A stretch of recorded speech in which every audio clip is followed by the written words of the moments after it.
This is a little walkthrough on a 2015 Mercedes Sprinter van Airstream we just did an install on. We have 3 Game Changer 3 Battleborn batteries underneath the bed.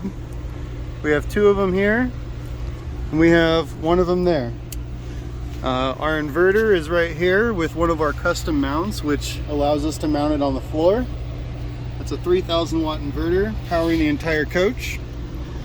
Right now, we have our air conditioning on and the diesel heater on, just trying to test the system out. We are pulling 1361.62 on the AC side, but on our DC side, 1800 watts, 141 amps. Just pulling wonderful. No strain. Did a lot of reworking on the stuff up here. We have an auto generator start that we have hooked into the Victron system, so the generator will start up when the batteries hit 15% and shut off when they hit 90. It takes a little bit of work. You're going to need a relay, and you're going to need a couple of multi-function time delay relays. So that's fun. The other part that we did the install, back over here, we have a SwitchPro light controller, and then we have our solar controller. This is just a junction point. There's actually, all the batteries come together underneath the seat here. Our shunt is actually underneath the seat here. And then they go over to the switch to our Lynx distribution box, which is behind our inverter. We have a feed off of the Lynx distribution panel, which comes back over here, and that comes over to here, which powers our house system. From here, we actually are running back up to the front, which we have a solenoid underneath the driver's seat to be able to link the battery systems together and jumpstart ourselves from the lithium system, which is the little boost button right over here. So that still works. You can still jumpstart the vehicle off the lithium system. Our SwitchPro control system, we have 1 controller here with one of our 3D printed mounts, and that's for the driver control. And then we have another panel back up over here so that you can control it from in bed. We put a zombie mode. You hit that button 1 time, it turns every light on the outside on. If you hit it twice, it turns on the strobe. Every single light on the outside. Yeah, that's fun. Diesel heater control here. The diesel heater is mounted underneath the passenger seat. It's blowing some nice warm air right now.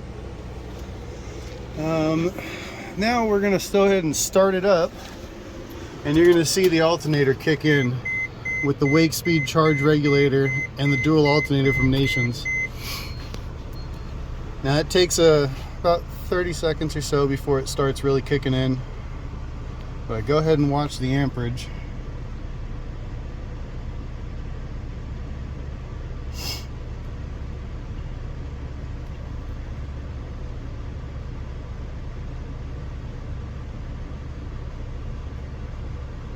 It does take a second. It wants to let the engine be able to start up, run, get its alternator started, and then it'll start to kick in the second system. There it goes.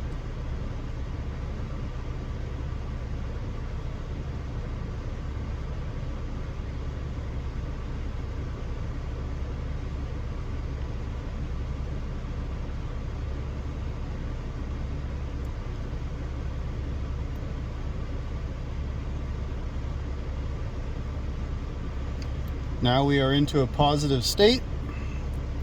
We are running all of our loads through the inverter, and we're charging our battery system off of our second alternator.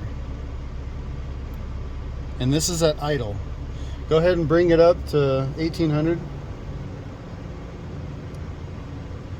Now at 1800 RPMs, we're charging our batteries at almost 100 amps and maintaining running all of the items inside of the house. Air conditioning's on, all the lights are on, we got lights outside on, the heater's on, microwave's on standby, refrigerator's running, freezer's running, and we're charging our batteries at 100 amps.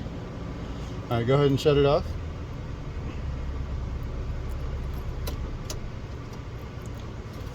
We shut it off, and there we go. Back to drawing 144 amps from the system. You do have to run 4-aught cables from your alternator to your battery system. You don't want to be cheap on that. Those have to be heavy. Those have to be very heavy.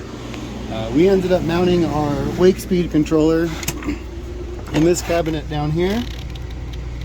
And that is our alternator regulator.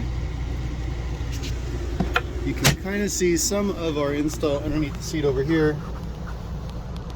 A couple of bus bars in there. The shunt's back up in the corner. There's 2 Game Changer 3s on this side. Like I said, the one back over there.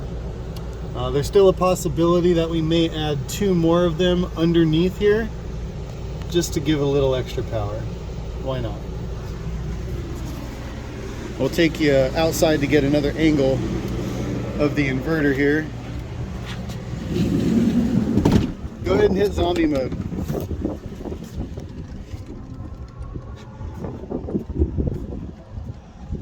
Now, do it again.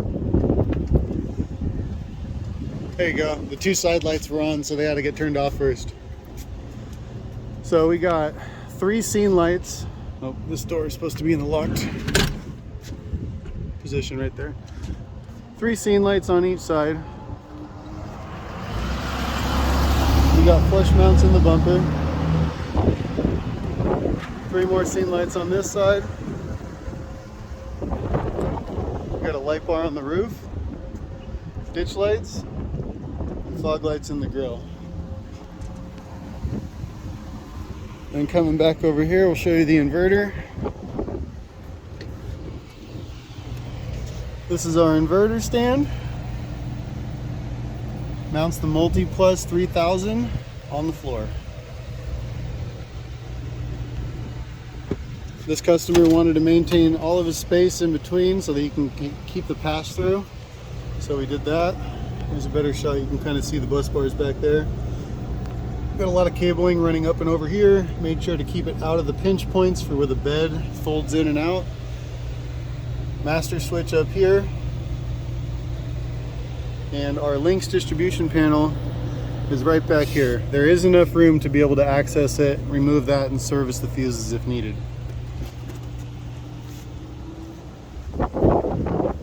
So that's it. That's one of our installs. Hit us up if you need some help installed. We're here in Las Vegas at the Las Vegas Speedway, Sin City Overland. You can go to sincityoverland.com. Check us out on Instagram, TikTok, all the fun stuff. Give us a call. We'll get you powered up.